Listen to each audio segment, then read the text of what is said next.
Welcome back, everyone, to another deep dive. This time, we're taking a look at something pretty powerful, I would say. Yeah. We're diving into Martin Luther King Jr.'s letter from Birmingham Jail. Mm. You know, when you hear that title, you might think, oh, okay, another history lesson. But trust me, this letter, Oh, yeah. it's way more relevant than you might think. I mean, even though it was written back in 1963 Yeah. from a jail cell in Birmingham, Alabama. Right. King was actually imprisoned for participating in, those nonviolent demonstrations against segregation. And what he wrote in that letter, well, let me tell you, it really resonates, even today. Oh, it absolutely does. And this letter, it's so much more than just a response to King's critics at the time. Right. It's really like a blueprint, Yeah. for anyone who wants to understand how to fight for justice. And it really is. I mean, those ideas, they're still so powerful, even all these years later. Absolutely. So today, we're going to break down some of the key themes that King explores in this letter. We're going to talk about his framework for nonviolent protest, his arguments about laws that are just plain wrong, laws that are unjust. Right. And also that question that I think we've all faced at some point, Mm-hmm. when is the right time to act? Yeah. Yeah. These are big questions, and they're all connected to this one letter, which is really fascinating. Right. And one of the things that I find most interesting about the letter is how King lays out this really strategic approach to nonviolent protest. Okay. He breaks it down into 4 steps, actually. Okay, so let's dive into those 4 steps. Yeah, let's do it. So the first step, according to King, is gathering evidence. Evidence. Yeah, you have to build a rock-solid case Right. to show that, the injustice is real. Exactly. It's not just about having a feeling, like a gut feeling that something's wrong. Right. It's about carefully, meticulously documenting the facts, the inequalities, Right. the ways in which a system is failing certain people. And that evidence That evidence becomes the foundation for everything that follows. makes sense. So you gather the evidence, you build your case, and then what? What's step 2? Step 2 is you got to try to talk it out. Okay. Negotiate, right? With the people in power. Mm-hmm. See if you can find a peaceful solution. Makes sense. So it's like, go to the table, try to reason with them, present your evidence. Right, exactly. Yeah. But this is where things can get a little, Oh, I bet. tricky. Because as King points out in the letter, those in power, well, sometimes they're just not interested in really listening, Yeah. let alone changing things. Right. They don't want to budge. No. Yeah. And he experienced this firsthand in Birmingham. I mean, yeah, he was in jail. Exactly. So what happens when you've gathered evidence, you've tried to negotiate, and, they're not budging? What's the next step? Well, that brings us to step 3, Okay. self-purification. Self-purification. Now, this one might sound a little I know. out there. It does. Yeah. But bear with us. Okay, so explain this one. What is self-purification in this context? It's a crucial step. Okay. What King is talking about here is the internal work that activists need to do, preparing themselves mentally and emotionally Right. for the struggle ahead. It's like getting ready for battle. It is, in a way, Yeah. but it's also about making sure their actions are driven by love and a commitment to justice, Okay. not by anger or hatred. So it's like checking your own motivations. Like, Yeah. why am I really doing this? Exactly. And preparing yourself for the challenges that you'll face, Right? especially when things get tough. Because it's gonna get tough. Oh, it will. Mhm. Facing injustice takes incredible strength. For sure. And that strength, it has to come from within. Mhm. And this idea of self-purification, it really resonates with modern movements, too. Really? Oh, yeah, absolutely. Right. Think about the incredible resilience of, so many activists today who face violence and oppression. Their ability to remain steadfast in their commitment to nonviolence. It's a testament to this kind of inner strength. It's like they're drawing on this deep well of courage. Yeah. And it really is inspiring to see. Absolutely. Yeah. And it's not just about being mentally prepared. Right. It's about being morally prepared. Okay. King talks about how self-purification is about confronting your own biases and prejudices. Yeah, you have to look inward. You do. Yeah. Because dismantling injustice in the world, it requires dismantling it within yourself, too. Wow, that's really deep. Okay, so we've gathered evidence. Yes. We've tried to negotiate. And we've done some serious soul searching. Yes. What's next? What's step 4? Now, if all else fails, Yeah.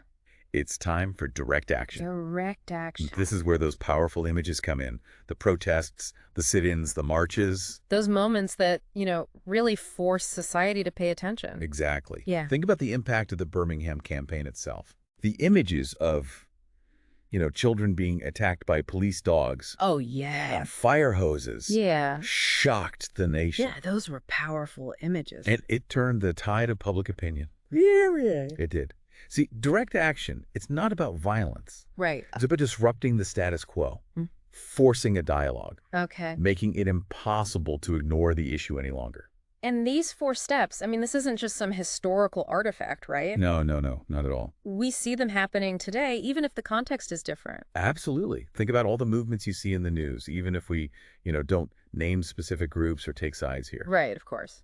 But the patterns are there. Huh. The careful documentation of injustices, the attempts to negotiate, the internal work of building community and resilience, Yeah. and then finally the actions that demand attention. It's all connected.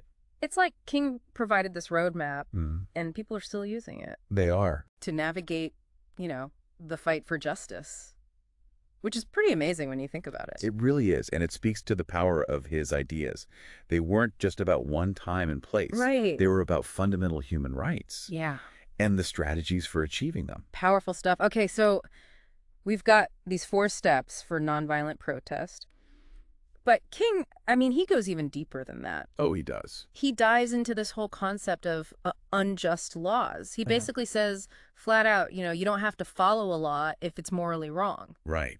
And that's a really powerful statement. It is. Especially coming from someone, who was deeply committed to the principles of democracy. Right. But King argued that not all laws are created equal. Okay. Some laws, he said, uplift the human spirit, while others, they degrade it. So how do you tell the difference then? What makes a law unjust? Well, King defines an unjust law as any law that is not rooted in moral law. Okay. He argues that segregation laws, for example, Right. were unjust because they denied basic human rights to African Americans. Right. They treated them as, as less than human. Yeah. He even went so far as to compare these laws to the horrors of Nazi Germany. Wow. Saying that blindly obeying any law, even if it's legal, can have devastating consequences. It's a chilling comparison. Right. But it underscores his point. Hmm. Following a law, just because it's on the books, it isn't enough. Right. You have to look at the moral implications. Right. The impact it has on people's lives. It really makes you think, right? Have you ever encountered a law or a rule maybe at work or in your community or even on a national level Yeah. that you just felt was deeply unjust? It's a question we all have to grapple with at some point, I think. We do. And King's letter, I think, really gives us a framework for thinking about it. Absolutely. Yeah. It really is. It can really make you stop and think about your own values too. Right. Like, what are you actually willing to stand up for? What are you willing to risk? That's a good point. And, King's letter, it doesn't shy away from those hard questions. No, it doesn't. In fact, it kind of pushes you even further. Oh, yeah. It urges us to act with this sense of urgency. That's where his famous quote comes in. Oh, absolutely. Justice too long delayed is justice denied. Powerful words. It's so true, right? Yeah, I think we've all felt that way at some point, haven't we?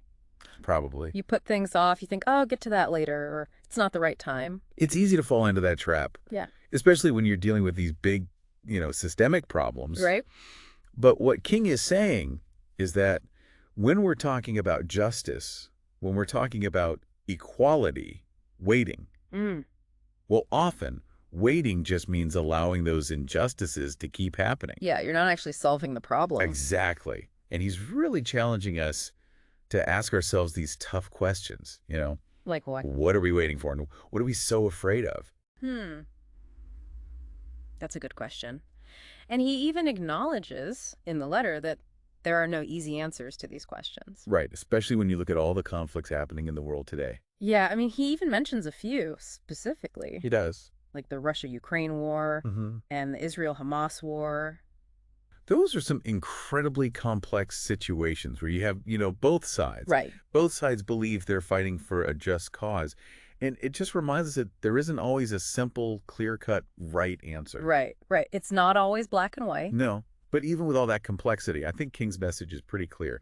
Inaction is not an option. So it's not about like finding that perfect solution. Right. It's more about having the courage to just do something, Exactly. to take a stand, even if it's messy, even if it's uncomfortable. It is. It's about recognizing that even our inaction, even choosing to do nothing, it has consequences. How so? Well, by choosing not to act, you're kind of implicitly supporting the status quo, even if you don't agree with it.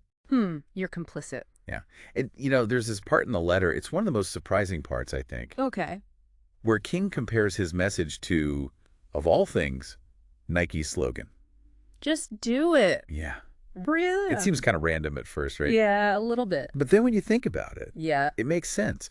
What he's getting at is that we let fear and self-doubt hold us back. Yeah. We think we need to have all the answers or, like, the perfect plan before we can do anything. Yeah, you get stuck in that planning phase. You do. And it can be paralyzing.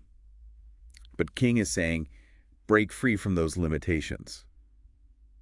Okay. Take action, even if it's imperfect. Even if you're not totally sure what's going to happen. He's basically saying, don't let fear stop you from making a difference. So what you're saying is this isn't just about those, those big social movements. It's also about all those little things in our own lives It is. that we've been putting off. Maybe it's starting that project you've always wanted to do. Yeah. Or having that difficult conversation you've been avoiding. Or, finally speaking up for something you believe in. Right. It could be anything. Think about it. What's one thing you've been wanting to do, but you just haven't gotten around to it yet? What would it look like to, really embrace that just do it mentality? Yeah. And take a step, even a small one, towards making it happen? That's such a good question. Because sometimes I think the biggest obstacle is ourselves, Totally. We get caught up in our own heads. Yeah. And we kind of forget that we actually have the power to change things. And King is reminding us of that power. He's saying, you don't have to wait for permission. You don't need to have all the answers.